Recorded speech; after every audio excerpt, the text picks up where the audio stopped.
เจ้าหน้าที่สวดมนต์เย็นเจ้าหน้าที่สวดมนต์ฉันพัฒหารเจ้าหน้าที่เสริมกาแฟ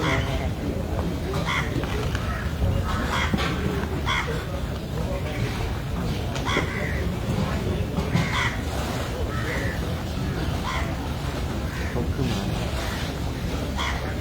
เขามีกาแฟทำบุญเรื่อยๆแล้วใช้ทำบุญเรื่อยๆ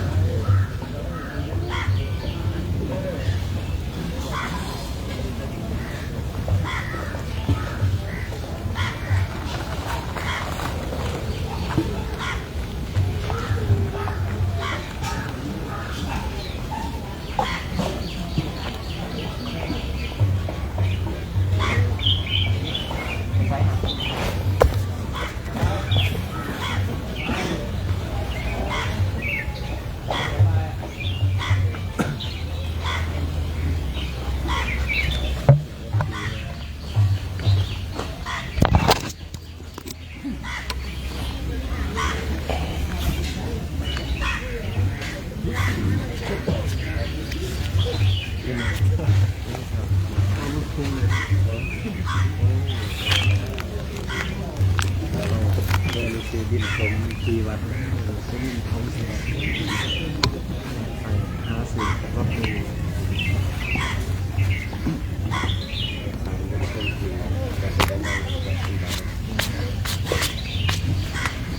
เกี่ยวกันว่า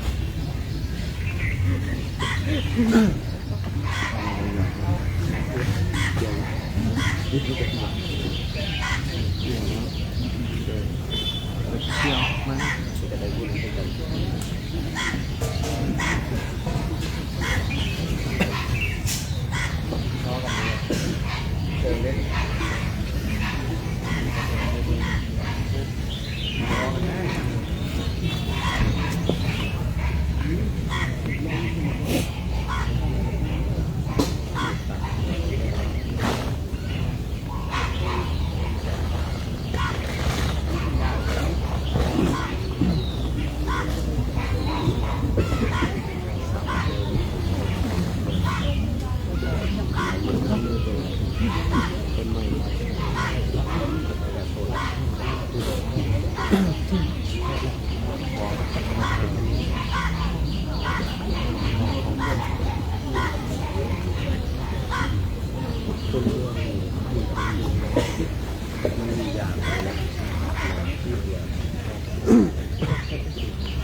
ส่วนใหญ่ก็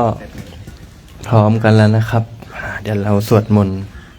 ก่อนรับภัตตาหารเช้ากันนะครับ พร้อมกันแล้วกราบกราบกราบ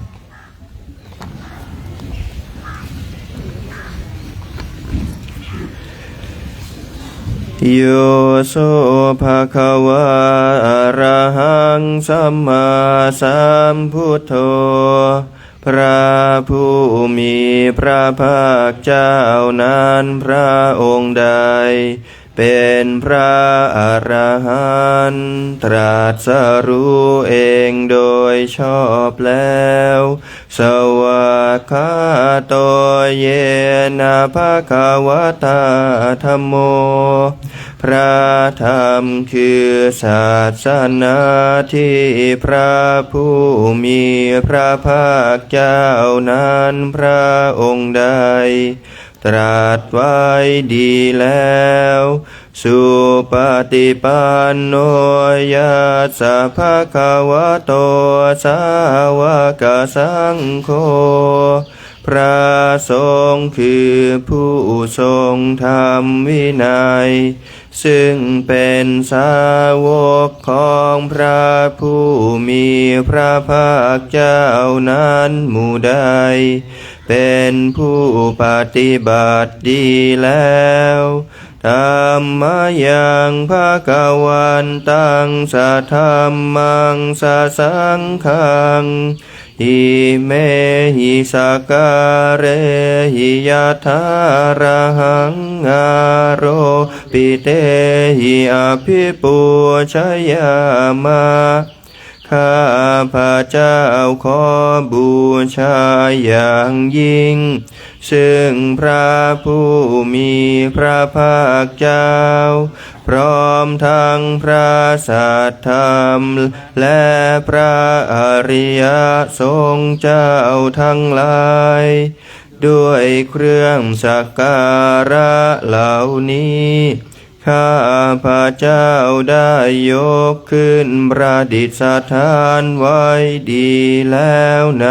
ที่อันสมควรอย่างยิ่งเช่นนี้สาธุโนพันเตภะคะวะสุจิราปรินิพพุโตปิพระผู้มีพระภาคเจ้าพระองค์นั้นแม้ปรินิพพาน